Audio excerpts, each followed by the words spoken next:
can see me.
Good afternoon and welcome back.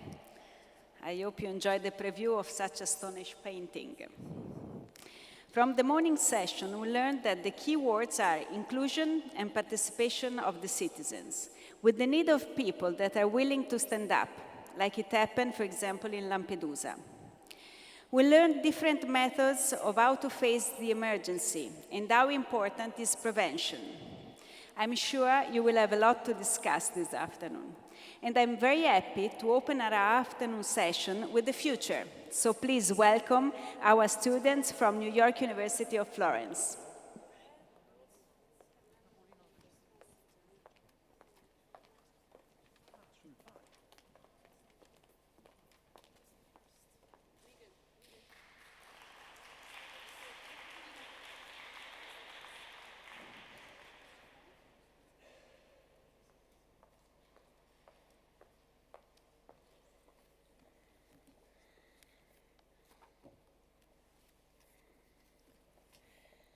Ciao, hello, ni hao, etesen, hola, assalamu alaikum. We would like to greet you not only as students studying at NYU Florence, but also as global citizens.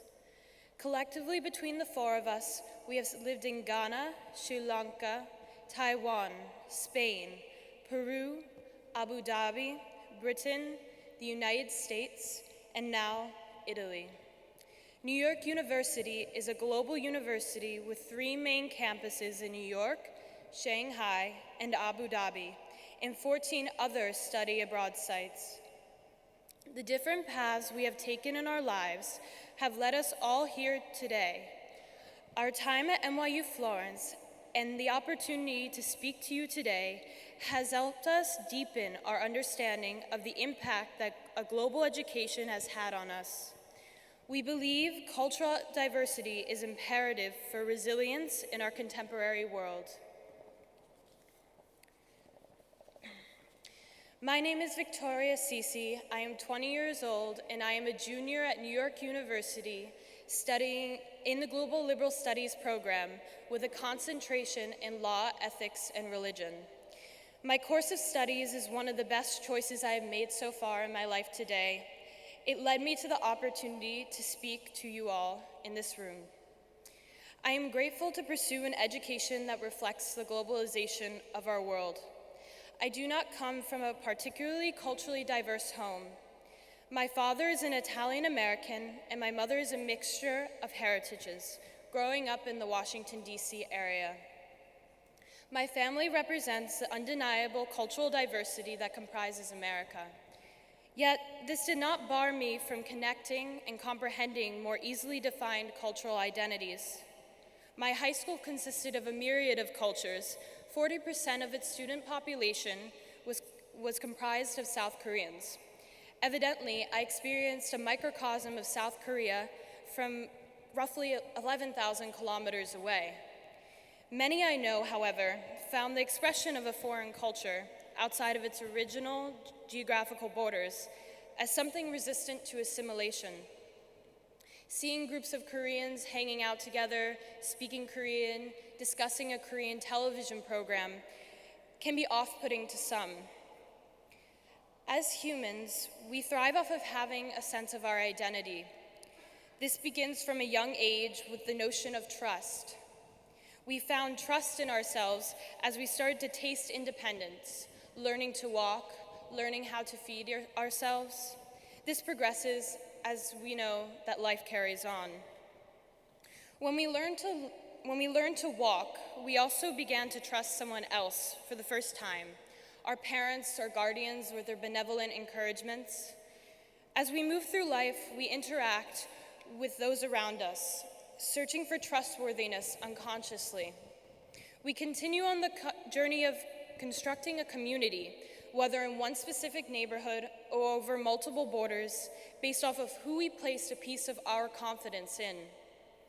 This exploration of trust leads to inevitable mental struggles, frustrations, and traumas, which all shake up the perception of who you are and what you are doing in this world, and what your relationship is to those around you. These are only amplified when one attempts to absorb themselves into a community that is comprehensively diverse from anything they have ever known. When I entered my first year of college at New York University, I was excited to change scenery. However, the adjustment to a life in Manhattan began to seem almost impossible. Anxiety construed my reality. I lost control of carrying out everyday activities. I stopped eating. For the first time, I confronted exclusion based on partiality. Stares flooded every street I confronted. I felt naked to the world, judged before being asked what my name was. I deprived myself to conform to an imagined ideal. I was embarrassed. I fell victim to a mental disorder that could not be healed without patient individuals supporting me as I crawled out of the protective shell I ruthlessly constructed. Leaving college for treatment 1,000 miles away from home only instigated further anger and resentment. Slowly, though, I began to feel the power that even the smallest camaraderie has on the mental strength of the individual. Each woman I encountered there held impressively intelligent insight and startling individual histories. Together, we sought out the inner voice and power within each other every single day. We never gave up on each other because we all knew that, beyond these bleak circumstances, that there is a future.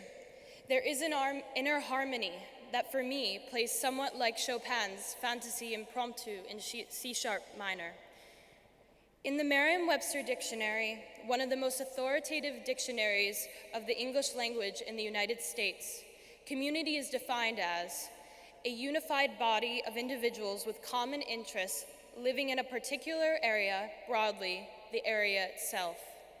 In such a tumultuous, fast-paced world, we must acknowledge that this definition of community never changed. We all still share common interests among each other. These are not bound by race, gender, or origin. The community remains a vital tool of support, relying on a thorough language of trust. The effort to adapt to a brand new environment is not a simple task. Some of my South Korean friends were living with one parent, while the others still remained working in South Korea. Many were working effortlessly towards achieving citizenship while still studying at school for their exams. The refugee crisis is only a much larger example of this, where many escape insufferable conditions. Yet, a simple relocation does not instantly change who these individuals are. They are all enduring volatile mental strife while still trying to find peace in their new surroundings. They are all looking to reassemble their lives in a new neighborhood. Of course, we cannot deny that our dynamic world presents challenges to what it means to be a member of today's community. As a student and member of our global community, I believe that together we can only use individual diversity as a tool to empower every one of our local communities.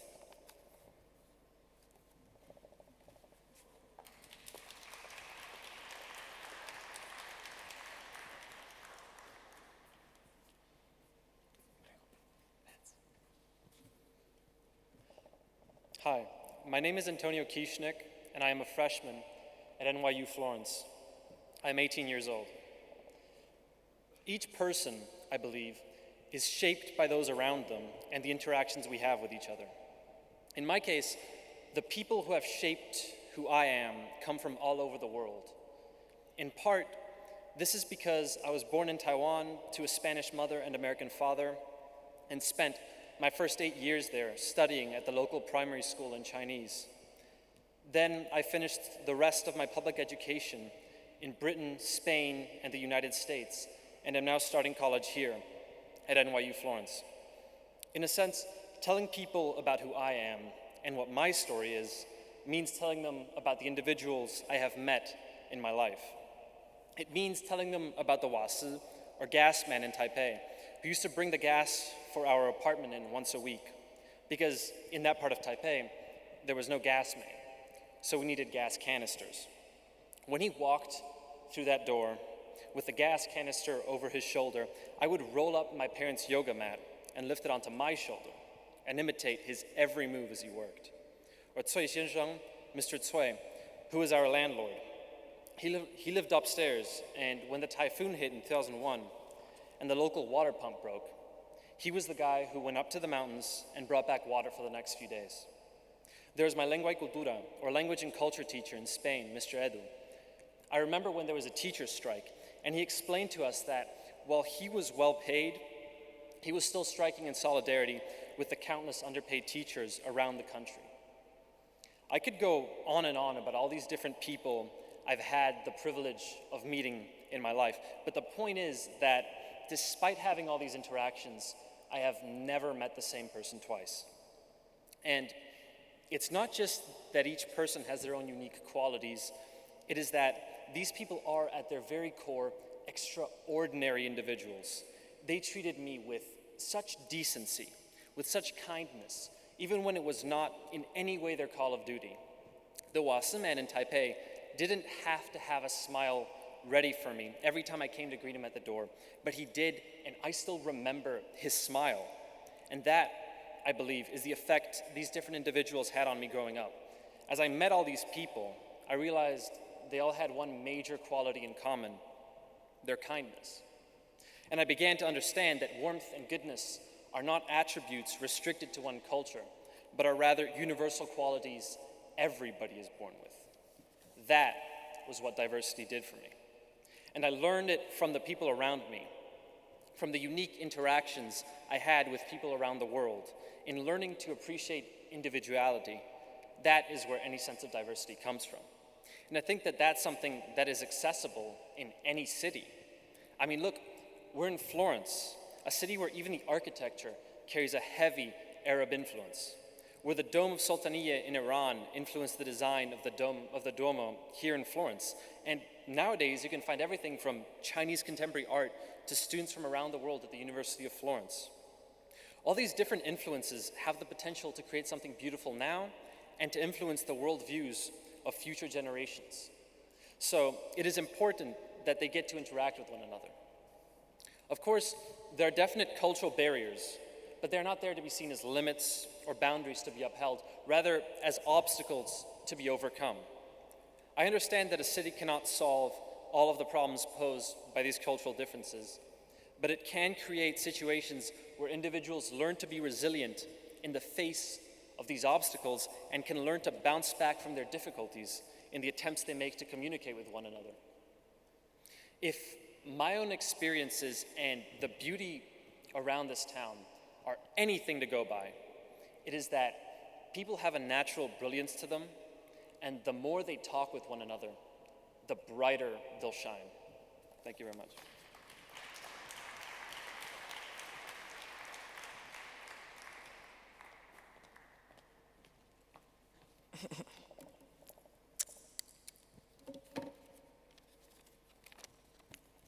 Ciao. My name is Nanakusia Adu Apraku. I am a 20-year-old business student from NYU, studying currently at NYU Florence. I'm originally from the Bronx, New York, a predominantly African American and Latino community on the outskirts of Manhattan. And my parents hail from Ghana, West Africa. Before my father turned 5, both of his parents were dead. He grew up homeless with no guidance, forced to pave his own way in life. His story inspires me every day to forge my own path, unafraid to be first, to be new, or to be unique. But my uniqueness wasn't always accepted. I recall when I went shopping at a thrift store and experienced racial profiling for the first time. My friends and I walked into the store, and a woman immediately began following us around, even after we surrendered our bags in accordance with their store policy. My friends and I walked into the store, and not soon after I picked up my first item, a woman pointed at me, calling me a thief. I attempted to explain to her and her manager that had never been in their store before, but they were insistent that they saw me just last week stealing from them. I stood there in disbelief. How dare they humiliate and belittle me because the color of my skin? I was infuriated, and I yelled at him, tears threatening to fall from my eyes at the unfairness of it all. I remember looking at the sign behind him titled USA Thrift, plastered to the wall in the colors red, white, and blue. As a child, I was sold the American dream. I stood with my peers to face the American flag, and with our hands over our heart, we recited a national anthem that finished with the promised liberty and justice for all. But that day in the thrift store, I was disappointed. My belief in the American dream diminished, and my perception of equality shattered. I had become a blank wall on which people projected their own stereotypes of who I was, ignorant to the real me. As a Black girl, I was defined by people's perceptions, even if I did not see those stereotypes within myself. As a Black girl, I remained powerless and unseen. I left his store, sat on the pavement outside, and cried into my arms. Growing up in New York City played a key role in the formation of my identity. As an adolescent, I loved Latin dancing and watching Korean dramas. I never thought I would fear diversity, but then I came to understand that diversity did scare me. I was scared to be thrust into an entirely new world that I could not relate to. It all began the very first time I left my little bubble of the Bronx. I attended my very first Youth in Government conference that brought together high school students from all over New York State to debate the pressing political issues of our country. On our journey by bus, we saw our broken city of the Bronx transform into landscape gardens and beautiful views. We didn't hear dirty buses or see smog. We heard the chirping of free birds breathing clean air.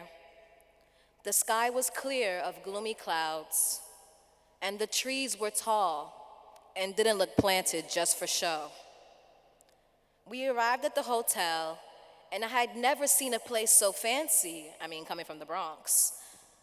As we walked into the reception, we heard the laughter of tall blondes and their clicking heels.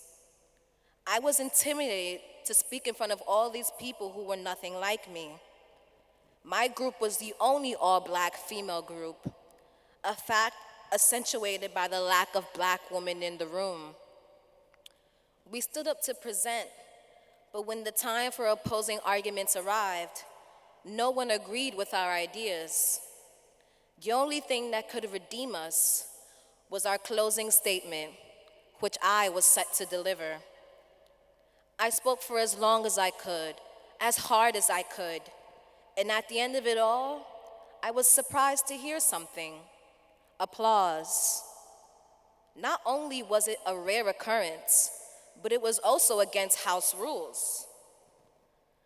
The once hostile crowd smiled at me as I walked back to my seat, another uncommon gesture that gave me confidence and a glimmer of hope. I perceived these gestures as a warm welcome into their world, and I readily accepted it. I spoke the entire conference, and when I won the Best Debater Award at the end, it validated that my voice had purpose.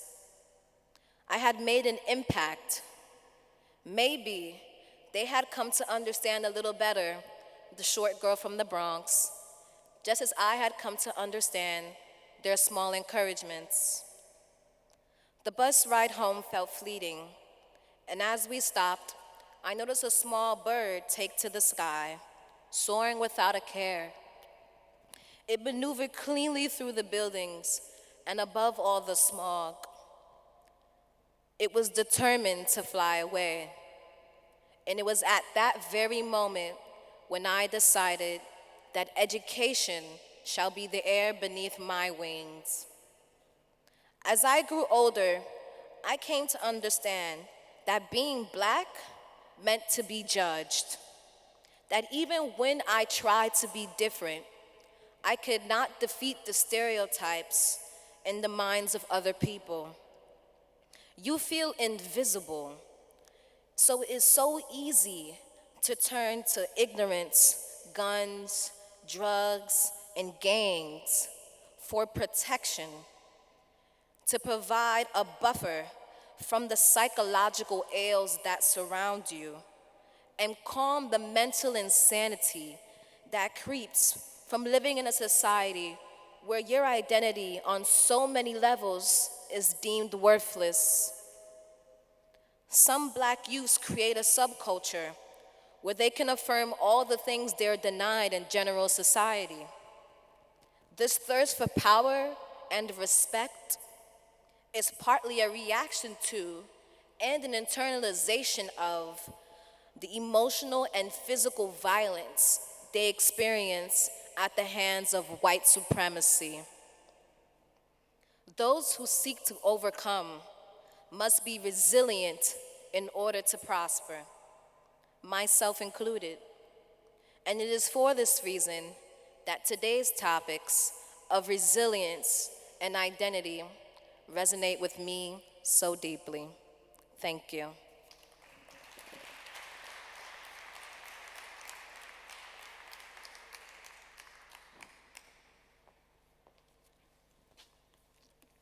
Buongiorno.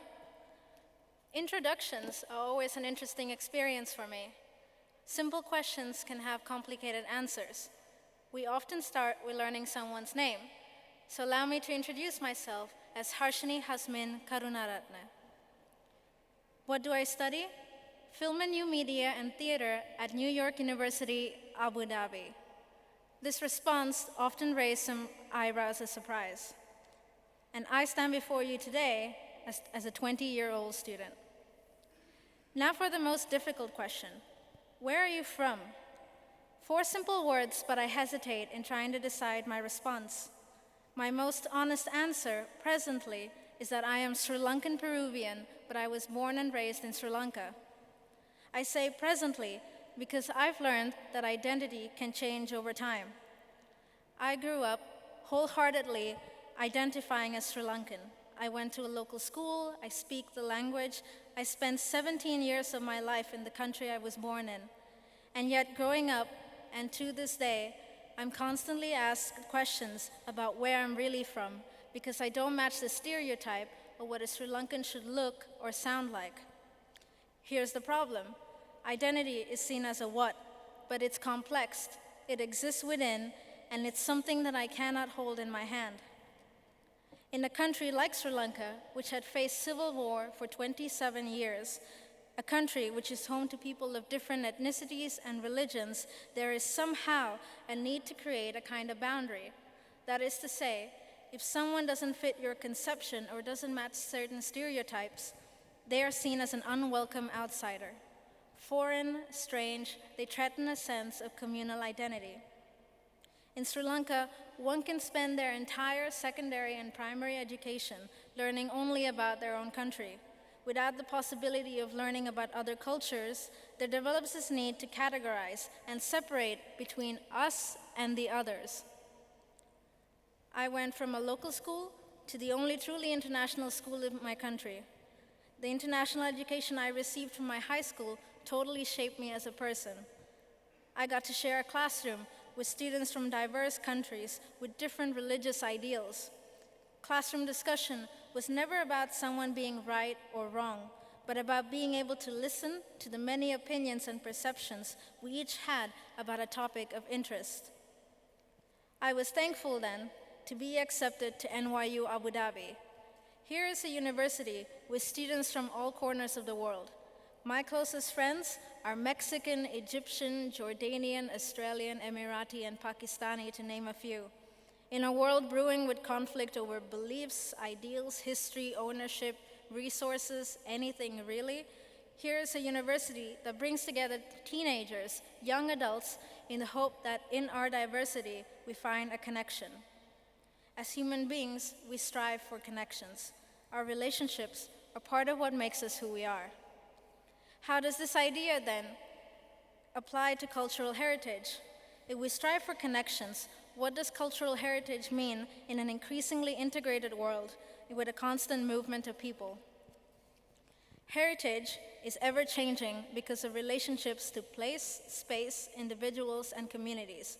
It embodies more than a physical object or location.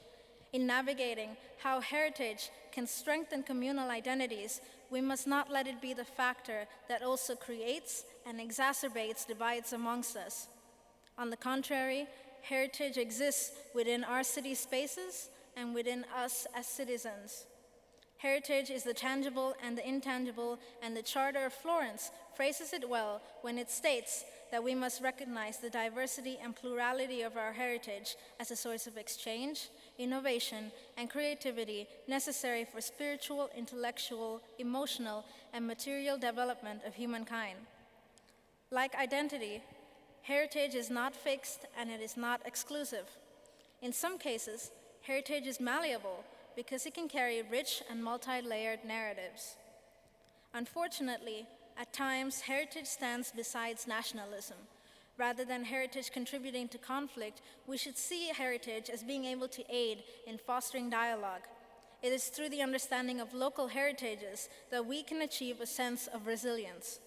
Whether locally or globally, resilience is about embracing diversity in order to build a stronger sense of community. Resilience is about not letting all of the complexities break a sense of self or community, and not letting oversimplification devoid a richer understanding of oneself and of the world. At this point in time, on behalf of my colleagues, I would like to thank the Mayor of Florence and the distinguished guests present here for inviting us to share our experiences at the Unity in Diversity Conference. Each of us are influenced by our global experiences. In order for us to continue our steady progress towards peace, we must first recognize that our philosophies on how to get there will always differ. The value of education lies in allowing us to encounter different perspectives and therefore reflect on our own. This is how education can foster qualities of tolerance and prepare the next generation to confront the global challenges that lie on the horizon. We should teach and expose our children to the bridges that exist between communities and how to walk those bridges. These bridges reveal the beauty in humanity's diversity.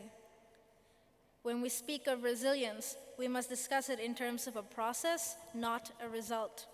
Resilience is a what, it's not a what, but a how. Yes, it is the capacity to resist, but it's also the process of rebuilding, of recovery, and of community development, so that we may not build walls between us, but join hands and in the face of adversity, stand united in our diversity. Thank you very much.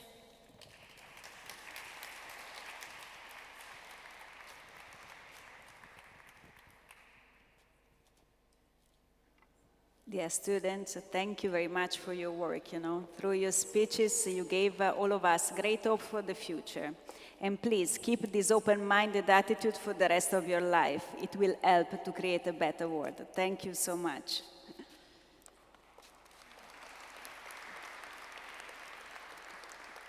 Now we can start our afternoon session, and I would like to invite the speaker. The first mayor is the Councillor for Environment, Mr. Rick van der Linden from the city of Dordrecht.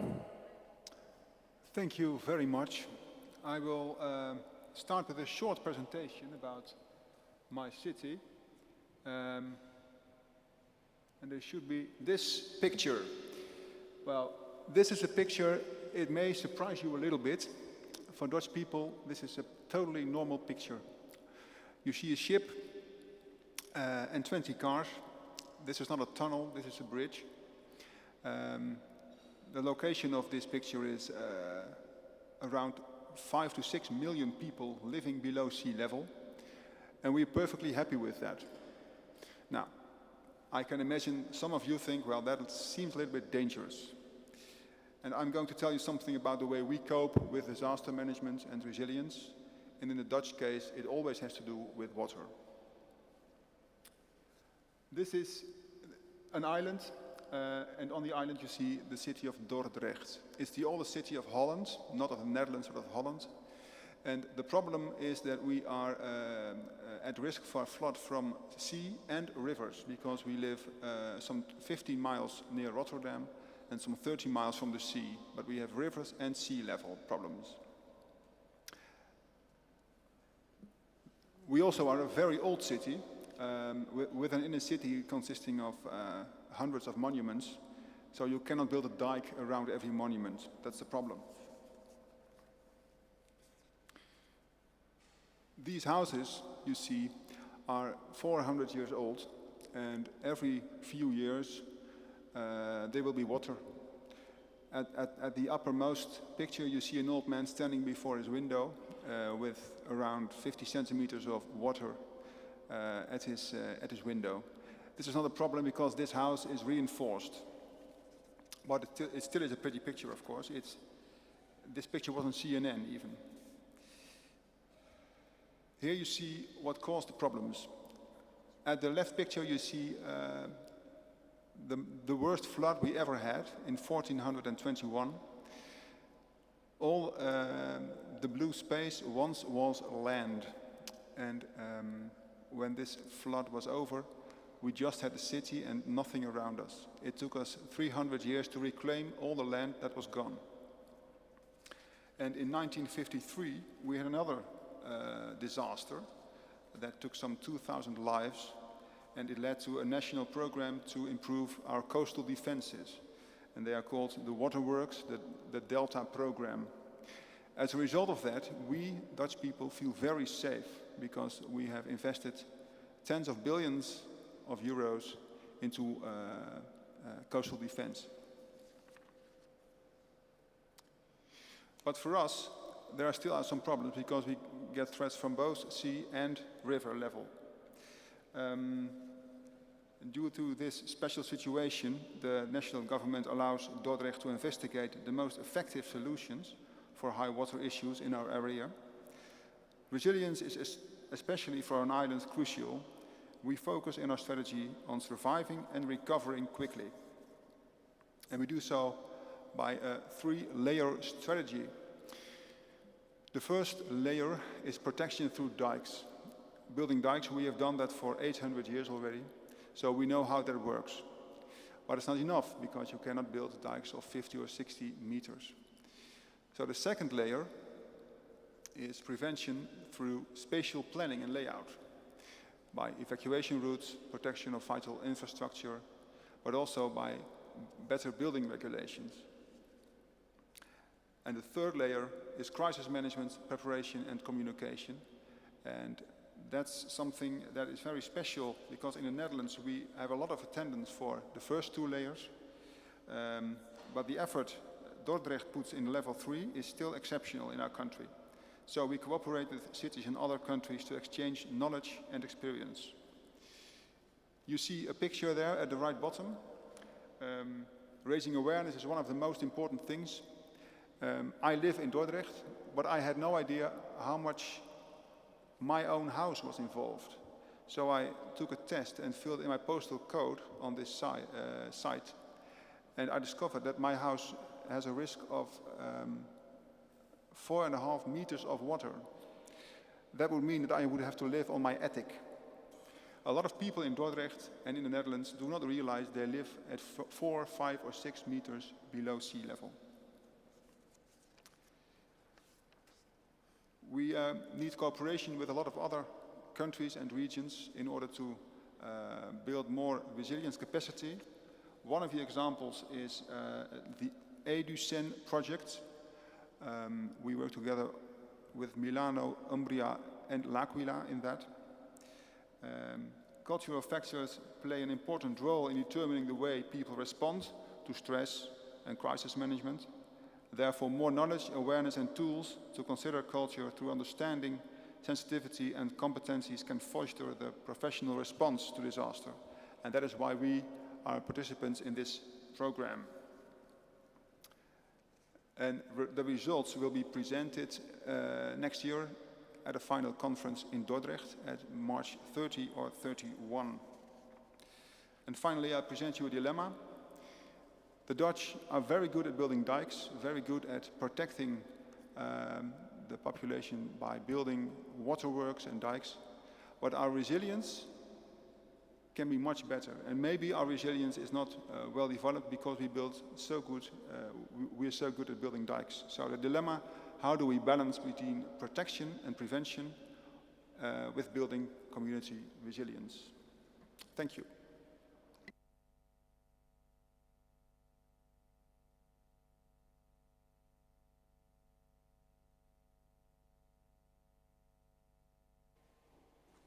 Thank you very much.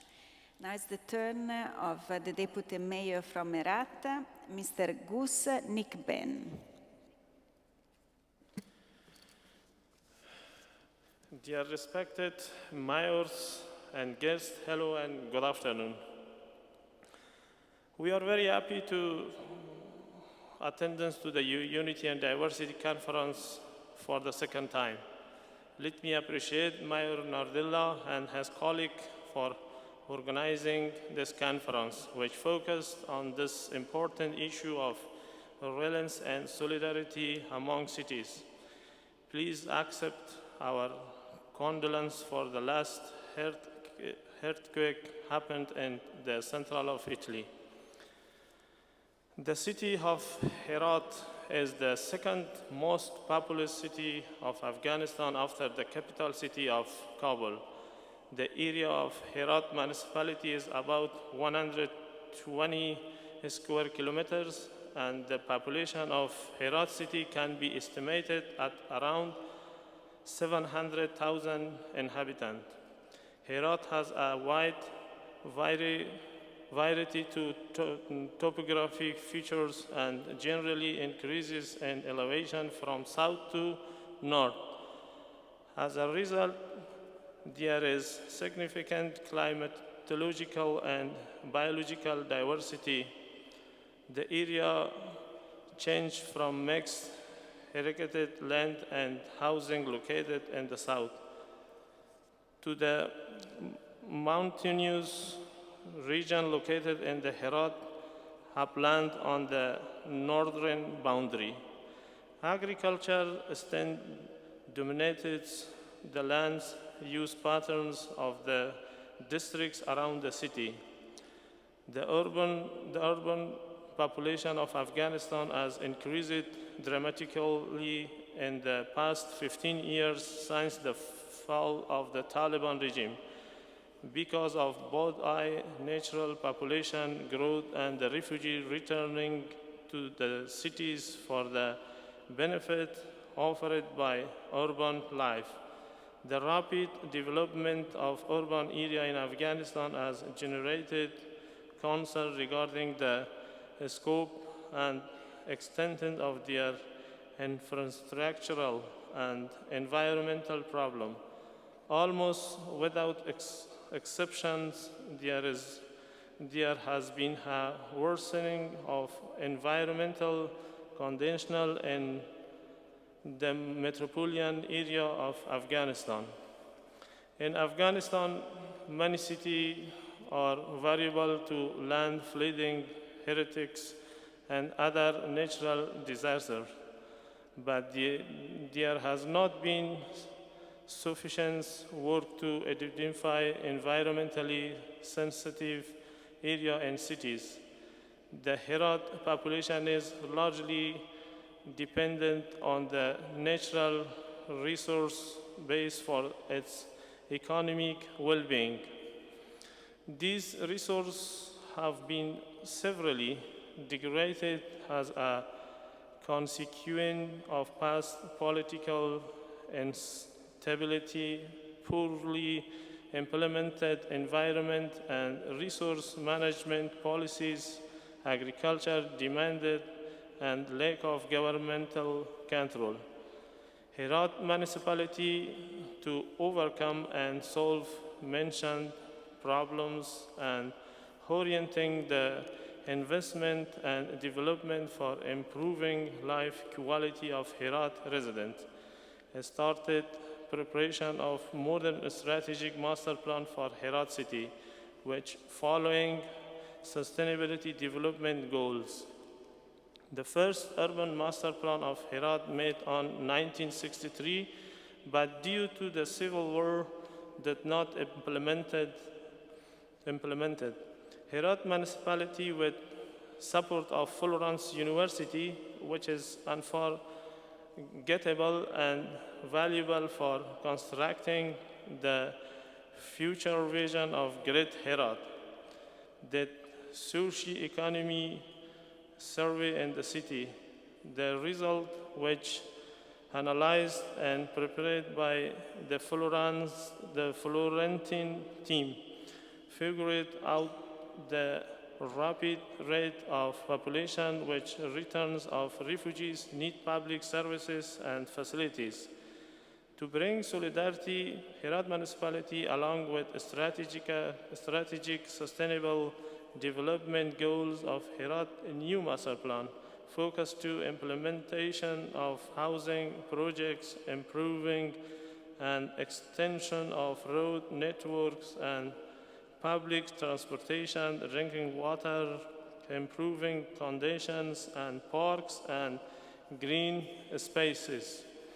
Following the situation for global issue of climate change, Herat municipality prioritized improving the serious condition of 3 water channels passing through the city and pass due to soil erosion of channel embankment.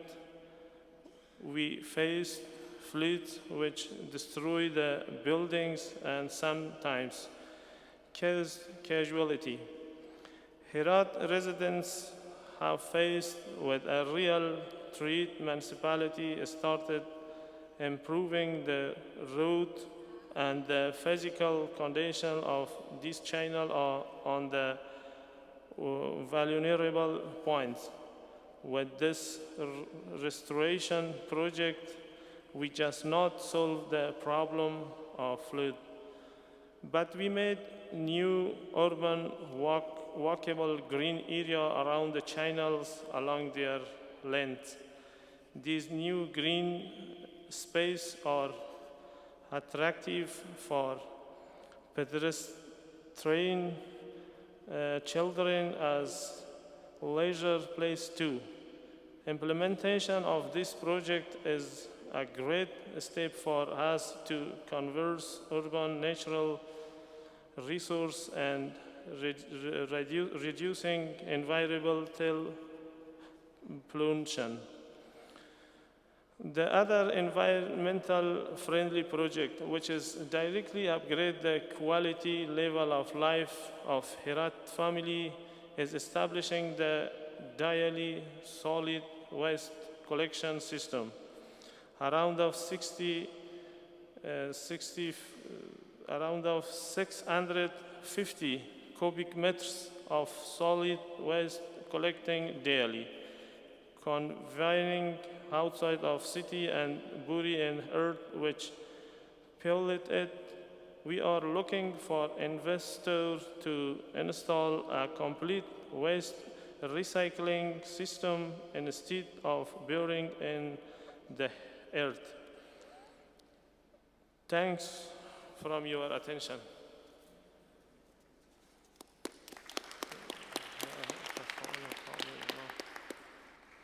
Thank you very much. Now it's the turn of Mr. Saifallah Lazram, Mayor of Tunis.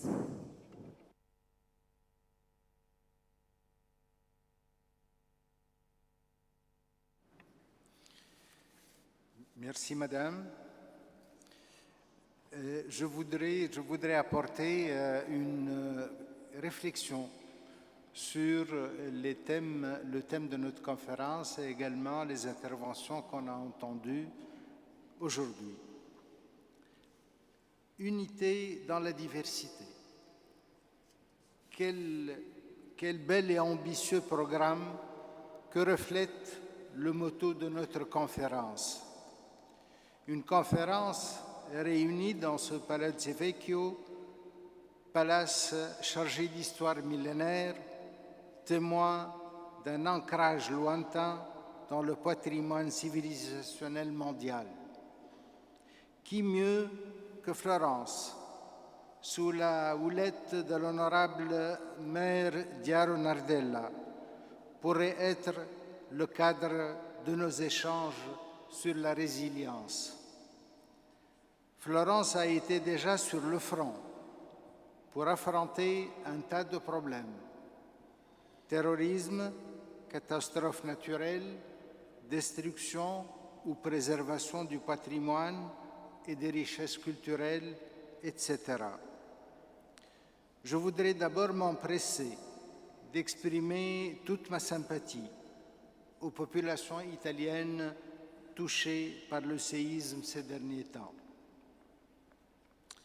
Unité dans la diversité a été à la base et le point de rencontre entre Tunis capitale et Florence.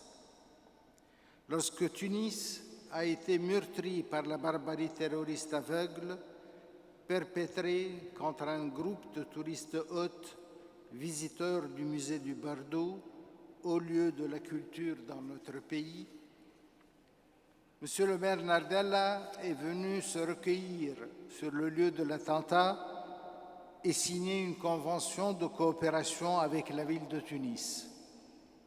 C'était le point de départ d'un échange fructueux que traduit dans les faits l'unité, le motto « Unité dans la diversité ». Mesdames et Messieurs les maires et les élus locaux, chers collègues, les thèmes que nous avons abordés aujourd'hui et que nous aborderons demain et qui concernent les voies et les moyens pour mieux gérer les affaires locales avec plus d'efficience, pour mieux prévenir, mieux réagir face aux défis multiples que nous aurons à affronter. La route vers la résilience devient une route plus aisée avec le partage des expériences que cette conférence permet lorsqu'on apprend et lorsqu'on entend les différentes expériences des différentes villes. Je remercie d'ailleurs tous les intervenants qui ont exposé plusieurs cas majeurs vécus et expérimentés dans leur ville et qui sont un enseignement pour nous tous, qu'il s'agit de catastrophes naturelles, de destruction ou de préservation de patrimoine ou de migration et d'immigration, ou de bouleversement environnemental, d'éducation, de santé et différents autres thèmes.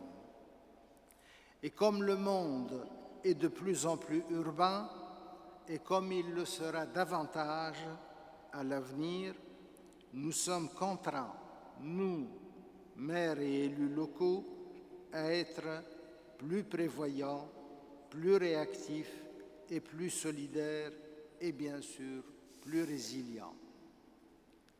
Cette expérience de la rencontre entre Tunis et Florence, qu'un événement dramatique a été à l'origine, a débouché au nom de l'unité, du partage et du vivre ensemble sur une coopération à qui je souhaite une longue vie et un développement dans tous les domaines au bénéfice des uns et des autres. Mes remerciements s'adressent à tous les organisateurs, à tous les présents, et je vous souhaite, comme je me souhaite, encore beaucoup d'enseignements pendant cette journée encore et demain, et merci de votre attention.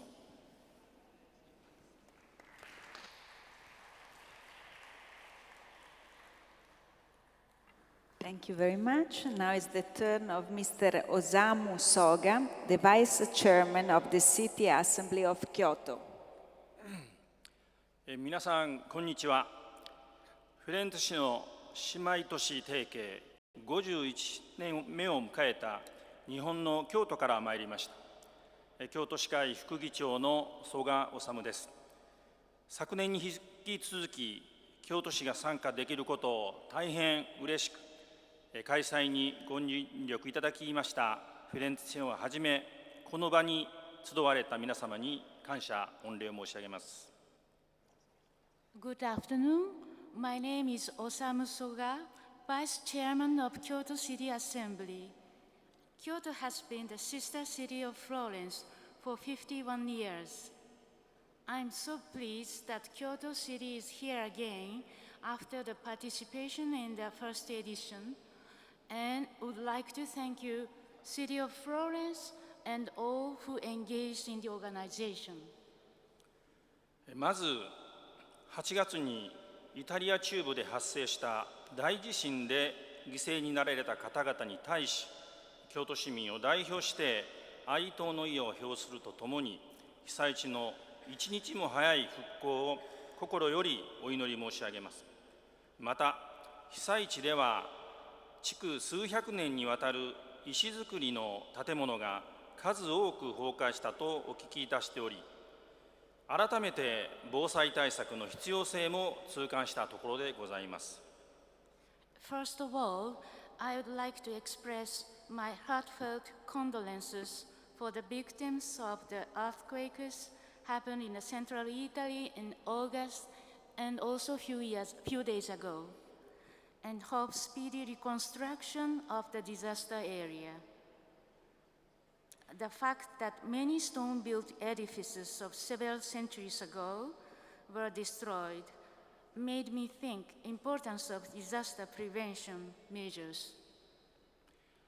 日本におきましても、1995年に発生した阪神・淡路大震災、そして2011年の東日本大震災など、多くの大規模地震を経験をいたしました。とりわけ阪神・淡路大震災では、死者約5500人のうち8割が被災直後の建物倒壊による圧死によるものであり、これを契機に防災対策がいかに重要かという認識が高まりました。In Japan, several great earthquakes happened in the past. For example, Hanshin-Awaji earthquake of 1995 and East Japan earthquake of 2011. In Hanshin-Awaji earthquake, 80% of 5,500 victims were killed by collapses of buildings. It made people aware of the importance of disaster prevention. 1200年の歴史を持つ私たちの京都市においても、震源となる断層があります。地震が発生した際には甚大な被害が予想されています。古くは私の住む京都の伏見という地域でも、1596年にマグニチュード7と想定される大地震が発生をいたしました。当時、天下統一を果たした豊臣秀吉の居城として築造された伏見城の天守閣が倒壊し、城内だけで約600人が亡くなったと言われております。In Kyoto also exists a dislocation, and if great earthquakes happen, there will be great damages. In the area called Fushimi, where I live, the earthquake registered a magnitude of 7 happened in 1596. Tower of the castle of Hideyoshi Toyotomi, who governed Japan in that period, was destroyed, killing about 600 persons only inside the castle. 歴史都市京都には数多くの文化遺産の京町屋と呼ばれる古い木造建築物があり、歴史的な街並み景観を醸し出しています。その一方で、耐震性を有しない建物や幅が狭い道路などが密集した市街地に数多くあり、防災上の課題も有しております。そのような中、大地震等による自然災害の発生に備えた取り組みをいくつか紹介させていただきます。Kyoto has a 1,200 years history and conserves many cultural heritages, including ancient wooden buildings. These old buildings create an original townscape.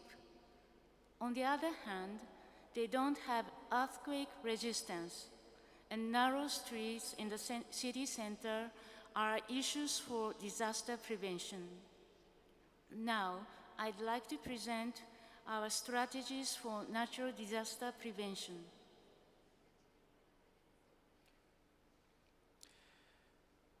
まずは耐震防災対策です。京都市では大工や左官など耐震改修に関わる方々が業界団体と連携し、公民一体となったネットワーク体制を構築してワークショップを行うなど、地域コミュニティに入り込んだ普及啓発を行っております。First, Kyoto City is trying to diffuse earthquake-resistant construction in a local community through the network that consists of the public and the private, like constructors and carpenters working for renovation for earthquake-resistant buildings. さらに、専門家の派遣や手軽に耐震性を向上させるリフォーム工事を推進するほか、改修に関する補助金を準備しており、さまざまな工事を助成対象としてあらかじめメニュー化することにより、簡易な手続きで市民が利用できるようにしています。Besides, Kyoto promotes renovation working for old buildings, and we offer subsidy for various works of renovation, which can be distributed to citizens through simple procedures. また、地域の特性に応じた防災のまちづくりを支援し、防災対策がひいては地域の活性化や魅力の向上につながるよう取り組んでいます。その一例として、文化財市民レスキュー体制を構築しており、文化財関係者と地域住民が協力して文化財を搬出するなど、実践的な消防訓練に取り組んでおり、それが市民の文化財愛護の啓発にもつながっております。Kyoto City also supports disaster prevention appropriate to characteristics of areas and searches that disaster prevention will vitalize areas and enhances its charm. For example, there is rescue system of citizens for cultural heritages. Persons engaged in conservation of cultural heritages and local citizens collaborate in fire extinguishment training. This kind of activity makes citizens appreciate value of cultural heritages. 次に、災害が起こった際の対応です。京都市は年間5000万人以上の観光客が訪れる国際観光都市ですが、大規模災害が発生した場合、避難者や帰宅困難者が集中するターミナル駅や観光地での円滑な避難誘導が重要です。Then I'd like to talk about strategies that Kyoto prepares for a moment when disaster happens. Kyoto is an international city where more than 50 million tourists visit in a year. So it is important smooth evacuation guidance at terminal station and sightseeing areas when great disasters happen. 先月10月1日深夜に京都駅におきまして実施した訓練では、鉄道事業者や消防局などから約650人の職員が参加し、乗客の安全確保や避難誘導、災害に不慣れな外国人観光客への対応手順を確認いたしました。During midnight of last October 1st, about 650 persons who worked in a railroad company and fire bureau participated in the disaster drill carried out at Kyoto Station and checked procedures of security and evacuation, and also an approach for foreign tourists unaccustomed to disaster. 最後に、今年の5月に京都市は世界最大規模の慈善事業団体であるロックフェラー財団が進める100のレジリエントシティに選定されました。今後も京都の誇りである市民、地域の力、大学の力、そして経済界の力を結集し、世界のモデルとなるような強靭な都市を築くための取り組みを進めてまいります。At last, I'd like to let you know that last May, Kyoto City was chosen as one of the largest, was chosen as one of the 100 resilient cities by the Rockefeller Foundation, one of the largest philanthropy corporates in the world. We will continue to construct a good example, resilient city, unifying capacities of local citizens, universities, and the business world. 私たち自然災害で得た教訓や経験を次世代へと継承し、人と町の命を守るため、災害に強い町づくりを進めていかなければなりません。それぞれの都市が誇る町の姿を100年後、200年後の未来へと引き継いでいくことは、私たちに課せられた責務です。私たち京都市民は多様性の結束のもとに集われた皆様をはじめ、都市間の友好関係を一層深めるとともに、互いのアイデアを共有することで持続可能な発展の実現に寄与してまいります。そして日本に京都があってよかったにとどまらず、世界に京都があってよかったと皆様に思っていただけるようなまちづくりをこれからも進めてまいりたいと思います。ご清聴ありがとうございました。グラッチェ。Thank you so much. We have to pass on lessons that we learned from experiences of natural disasters to the next generations and promote construction of a disaster-resistant city. We are responsible to maintain characteristic townscape of a city in the future, 100 years and 200 years after. We are going to deepen bonds of friendship and share ideas with other cities, first who gathered here, and to dedicate for realization of sustainable development. I hope to realize a city that people, not in Japan but in the world, appreciate its existence. Thank you so much. Grazie mille.